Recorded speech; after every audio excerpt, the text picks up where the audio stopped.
Come on and talk to me, I will try my utmost to be honest with you. Try to be honest with you. On nous demande régulièrement de rappeler les règles de circulation dans les ronds-points. Et aujourd'hui, nous répondons à vos attentes en se focalisant principalement sur les ronds-points à plusieurs bandes de circulation sur lesquelles semblent se concentrer les problèmes.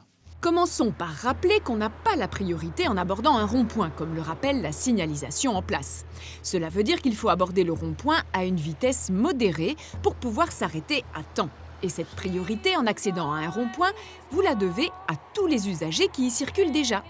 Concrètement, un véhicule qui entre dans un rond-point doit aussi céder la priorité à un véhicule qui serait par exemple en train de se rabattre pour changer de bande. Bien que ce véhicule-ci effectue une manœuvre, c'est quand même lui qui est bénéficiaire de la priorité par rapport à un véhicule qui va entrer sur le rond-point. Mais par contre, entre véhicules qui circulent sur plusieurs bandes dans un rond-point, la priorité se règle autrement. C'est le conducteur qui change de bande qui doit céder le passage au conducteur qui ne change pas de bande. En effet, un conducteur qui veut changer de bande effectue une manœuvre et n'a donc pas la priorité, même s'il a mis ses clignotants. C'est valable dans un rond-point à plusieurs bandes de circulation, mais c'est aussi valable sur n'importe quelle route à 2 bandes de circulation et plus. Et ce cas de figure se produit surtout aux sorties, où pas mal de conducteurs roulant sur la bande de gauche coupent la route à d'autres usagers circulant sur leur droite pour quitter le rond-point.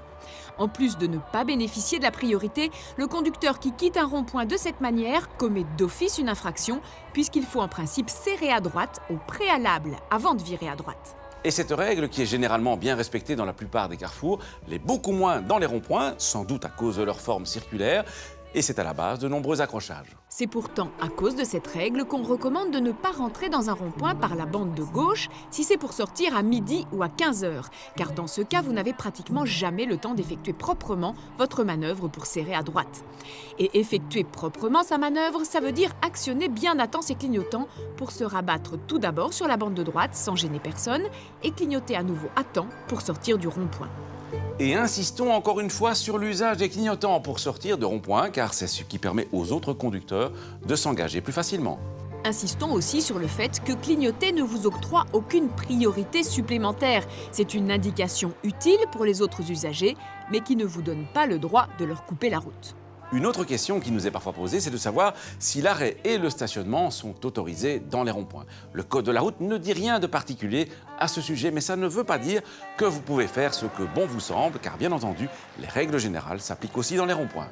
Et notamment la règle qui stipule qu'il est interdit de mettre un véhicule à l'arrêt ou en stationnement, là où cela peut constituer un danger ou une gêne pour les autres usagers, ce qui sera le cas en vous garant dans la plupart des ronds-points.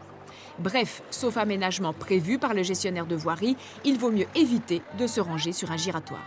D'autant plus que les ronds-points sont fréquentés par des poids lourds et que ceux-ci ont souvent besoin de plus de place pour manœuvrer. C'est d'ailleurs pour ça, et ce sera notre dernier conseil, que nous vous recommandons de ne pas dépasser des véhicules longs dans les ronds-points, car ceux-ci débordent régulièrement sur plusieurs bandes de circulation.